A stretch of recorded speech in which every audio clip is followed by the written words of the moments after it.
खबर तफसील से। मोहनपुरा कुलगाम में पुलिस ने एक आदमशनाख्त शुदा लाश बरामद की है। इस सिलसिले में पुलिस ने केस दर्ज करके तहकीकात शुरू कर दी है। उधर टेरिटोरियल आर्मी की 162 बटालियन में बहैसियत सिपाही काम करने वाले शाकिर मंजूर के वालिद का कहना है कि ये लाश उनके बेटे की है। इसको मिलिटेंटों ने गुज़िश्ता साल अगस्त में अगवा किया था। ज़राए के मुताबिक लाश नजदीकी BSNL टावर के पास पड़ी थी। लाश को देखकर लोगों ने पुलिस को मुत्तला किया, ताहम लाश इस कदर बोसीदा हो गई है कि उसको पहचान करना काफी मुश्किल था। TA सिपाही के वालिद ने दावा किया है कि लाश उनके बेटे की ही है। लाश को पोस्टमार्टम के लिए जिला अस्पताल कुलगाम लाया गया। इस सिलसिले में दिगर लवाजिमात पूरे किए जा रहे हैं। 13 महीने पहले मेरा बेटा लापता हो गया, किसी अनोन बंदूक बरदारों ने लिया था। फिर हमने ढूंढते ढूंढते आज तक उन्हें 8 दिन के बाद ऐलान किया कि हमने उसको मार दिया, उसको हमने किसी अनोन जगह पर दफनाया। आज तक हम ढूंढते ढूंढते 13 महीना हो गया, कहीं नहीं मिला। आज सवेरे उठकर लाश मिली है। मोहम्मदपुरा से फ़ोन आया, यहाँ कोई लाश थी। मैं आज तक बहुत जगह पर गया, जहाँ भी लाश निकलते मैं वहाँ जाता हूँ। आज जब हमने ये देखा, इसके बाल देखा, इसके पैर देखा और इसके दांत देखा है, मुझे लग रहा है कि ये मेरा बेटा है। वाकई टेस्ट हो जाएगा, वो पता चल जाएगा कि सही क्या है गलत क्या है। ये आर्मी में थे, जैकलिन में, भाट RR में। मैं किसको जिम्मेदार ठहराऊंगा? अपना मुकद्दर ही ऐसी है, अपने मुकद्दर को मैं जिम्मेदार ठहराऊँ कि हमारा मुकद्दर ही ऐसी है कि किस वजह से कश्मीर की हालत क्या है, क्या होते हैं, ये आपको सबको पता है। उधर कुपवाड़ा जिले के हंदवाड़ा इलाके में गुज़िश्ता शब मंदिर की सिक्योरिटी पर मामूर सेंट्री ने जबरदस्ती मंदिर में दाखिल होने की कोशिश करते हुए मिलिटेंट जंगजू समझकर एक पुलिस एहलकार को गोली मारकर हलाक कर दिया। बताया जाता है कि दौरान शब सेंट्री ने मशकूक हालत में किसी शख्स को मंदिर में दाखिल होने की कोशिश करते पाया। इस दौरान सेंट्री ने उसे मिलिटेंट समझकर उस पर फायरिंग कर दी। इस नतीजे में उसकी मौत हो गई। इसकी शनाख्त अजय धर वल्द आनजहानी कृष्ण धर साकिन लंगेट हंदवाड़ा के तौर पर हुई है। इस जिम्न में DIG शुमाली कश्मीर ने ट्वीट करते हुए इसे बदकिस्मती से ताबीर किया। वाक़े की वजाहत देते हुए उन्होंने कहा कि गुज़िश्ता शब पुलिस स्टेशन हंदवाड़ा में तैनात अजय धर उस वक्त हलाक हुए जब वो उनके बकौल जबरदस्ती मंदिर में दाखिल होने की कोशिश कर रहा था और संतरी ने उसे मिलिटेंट समझकर गोली चलाई। इस सिलसिले में मजीद तफ्तीश शुरू कर दी गई है।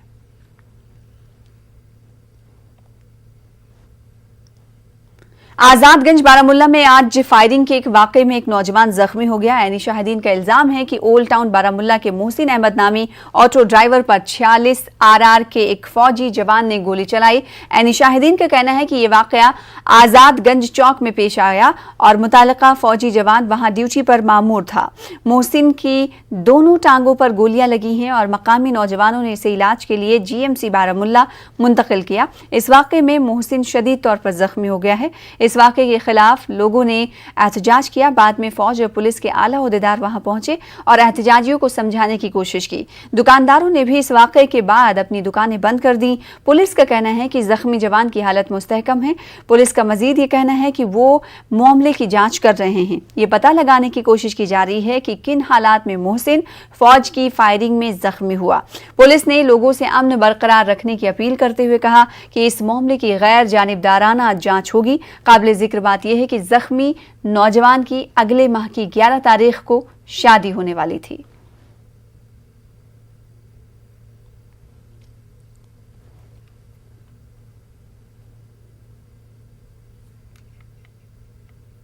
मेजर रोहित कुमार और मेजर अनुज राजपूत को खराज अक़ीदत पेश करने के लिए उधमपुर में एक तकरीब का इनेकाद किया गया। दोनों मेजर कल हेलीकॉप्टर हादसे में शहीद हुए थे। GOC lieutenant general YK Joshi समेत कई आला अफसरान ने शहीदों को खराज अक़ीदत पेश किया। दोनों शहीदों के अहले खाना और रिश्तेदार भी इस मौके पर मौजूद रहे। वाज़ेह है कि हेलीकॉप्टर क्रैश होने से ये दोनों मेजर शदीद तौर पर जख्मी हुए थे। इन्हें कमांड अस्पताल उधमपुर मुंतकिल किया गया था, ताहम वो जख्मों की ताब ना लाकर दम तोड़ बैठे। 35 साला मेजर रोहित और 28 साला मेजर अनुज को खराज अक़ीदत पेश करने के लिए उनकी जज्द खाकी को आखिर रसूमात के लिए उनके आबाई इलाकों को रवाना कर दिया गया। उधमपुर के देविका घाट पर मेजर रोहित कुमार की पूरी फौजी एजाज के साथ आखिरी रसूमात अदा कर दी गई। मेजर रोहित कल एक हेलीकॉप्टर हादसे में शहीद हुए थे। लोगों की कसीर तादाद मेजर रोहित को आखिरी विदाई देने के लिए वहां पहुंची थी। लोगों ने भारत माता की जय और रोहित कुमार अमर रहे के नारे लगाए। शहीद के वालिद ने चिता को मुखाग्नि दी। पुंछ जिले के मेढर सब डिवीजन में 4 आईईडीज को नकारा बनाया गया। अगस्त के महीने में ये आईईडीज बरामद हुई थी। पुलिस ने बम डिस्पोजल दस्ते को आईईडीज हवाले की, जिसके बाद मेढर से दूर एक मकाम पर इन आईईडीज को नकारा बनाया गया।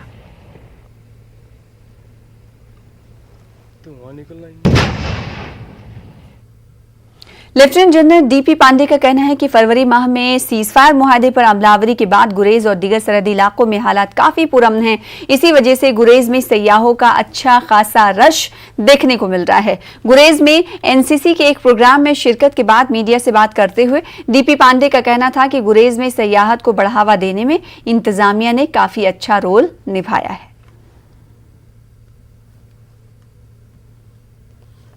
Is absolutely peaceful, nice, and especially with the whole ceasefire being in vogue, the people of the border villages have got the long required peace.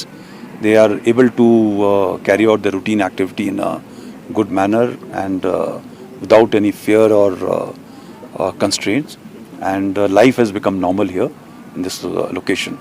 I was also very impressed to see that large number of tourists, especially the tourists from Kashmir and from outside, were found to be camping and enjoying the very virgin beauty of Gurez.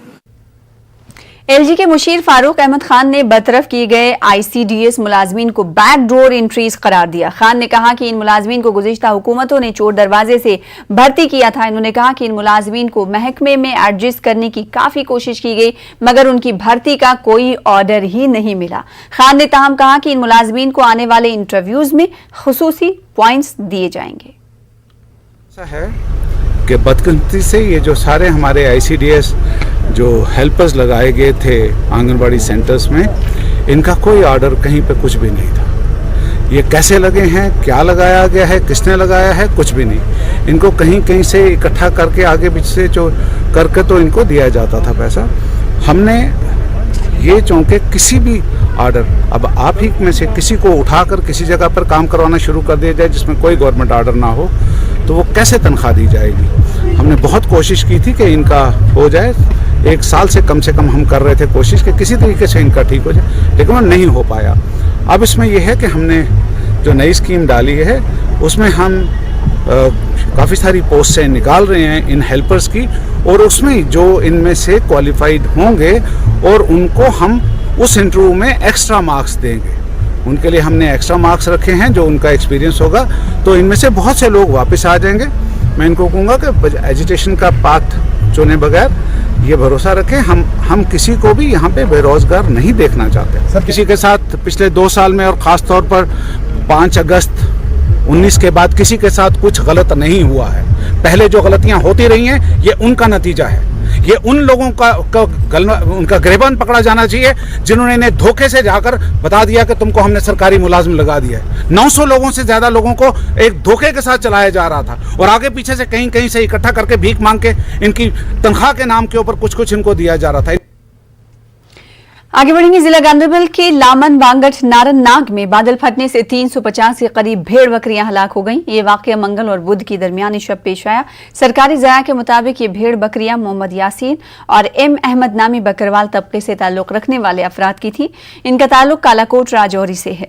इस हादसे में दोनों चरवाहे जख्मी हो गए हैं। इन्हें इलाज के लिए सब जिला अस्पताल कंगन मुंतकिल किया गया। इसी बीच जिला इंतजामिया से सूरत हाल का जायजा लेने के लिए एक टीम को इलाके की जानिब रवाना कर दिया गया है।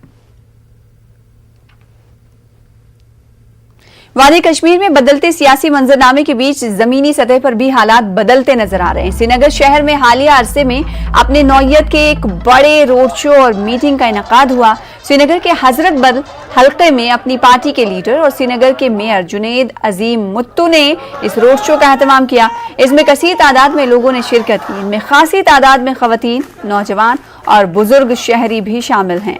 इस हवाले से जुनैद मुत्तू ने एक ट्वीट भी किया है। इन्होंने हजरत बल के लोगों का शुक्रिया अदा किया।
जम्मू कश्मीर बीजेपी के नायब सदर सूफी मोहम्मद यूसुफ ने तालिबान के तई नर्म रवैया इख्तियार करने पर महबूबा मुफ्ती और डॉक्टर फारूक अब्दुल्ला को निशाना बनाया।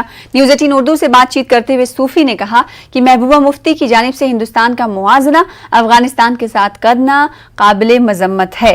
सूफी ने कहा कि लोग अब फारूक अब्दुल्ला को संजीदगी से नहीं लेते। देखिए, जम्मू कश्मीर के अवाम उसको मजम्मत करते हैं और मैं भी पर्सनली मोहब्बत जी के उस बयान को मजम्मत करता हूं कि उन्होंने जब वो कुर्सी पे होती है तो एक बोली बोलती, जब वो कुर्सी से बाहर आती है तो दूसरी बोली बोलती। अब उसने अफगानिस्तान का लाभ लेके यहाँ हमारी आर्मी को कहा कि एक दिन कश्मीर छोड़ना पड़ेगा आर्मी को, जिस तरह अफगानिस्तान में अमेरिका के फौज चले गए। मैं इसकी भरपूर मजम्मत करता हूँ। मोहब्बत जी एक सीएम रह चुकी है और उसका नेतृत्व जो है, उसका जो वालिद साहब थे वो हमारे देश के होम मिनिस्टर रहे। उसकी बेटी ऐसा बयान दे, इसकी मजम्मत तो पूरे देशवासियों ने की। फारूक साहब जो बोलते हैं तो अब उनको जो है लोग उतना नहीं लेते हैं, क्योंकि वो कहीं दिल्ली जाके डिस्को करता है, कहीं दिल्ली जाके जो है वो भगवान गीता के पाठ पढ़ता है और कश्मीर में फिर तालिबान का लाभ लेता है। तो अब उसकी सियासत को, अब वो बूढ़ा हो चुका है। मुझे लगता है कि मोहब्बत जी को और फारूक को ऐसा बयान नहीं देना चाहिए। महकमे जंगलात की रूमशी रेंज की जानिब से जंगल स्मगलरों के खिलाफ कार्रवाई के दौरान भारी मकदार में इमारती लकड़ी जब्त की गई है। पुलवामा के आबहामा और संगरवनी इलाके में ये कार्रवाइयां अंजाम दी गई हैं। संगरवनी में घोड़ों पर लकड़ी लाई जा रही थी। आबहामा में महकमे जंगलात के एहलकारों ने जंगल स्मगलरों के ठिकाने से भारी मकदार में जंगलात से गैर कानूनी तौर पर काटी गई इमारती लकड़ी को जब्त किया है। इस दौरान स्मगलरों ने महकमे के एहलकारों पर हमला किया। पुलिस की मुदाखलत से महकमे जंगलात के एहलकार इमारती लकड़ी को जब्त करने में कामयाब हुए। राजपुरा पुलिस थाना 4 जंगल स्मगलरों के खिलाफ केस दर्ज कर चुका है। नुकसान जंगल में किया था, वहाँ से जो लकड़ी लाई थी वो डंप की थी, क्योंकि मौका नहीं मिला था नीचे फरोख्त करने के लिए, लेकिन हम बर वक्त कामयाब हो गए ये सीज करने में। सीबीआई ने नगरोटा जम्मू में वाक़ सैनिक स्कूल पर छापा मारा। सीबीआई की टीम दोपहर में इस स्कूल में दाखिल हुई और चंद घंटों तक अपनी कार्रवाइयां अंजाम दी और स्कूल इंतजामिया से भी पूछताछ की। कहा जा रहा है कि आला हुकाम की इजाजत के बगैर और तयशुदा तरीक़ेकार पर अमल न करते हुए स्कूल इंतजामिया ने कुछ सामान खरीदा था। सीबीआई ने इस दौरान कुछ अहम दस्तावेजात जब्त किए हैं। फिलहाल इसी के साथ रुकेंगे छोटे से ब्रेक के लिए। कुछ और खबरों के साथ जल्द लौटेंगे।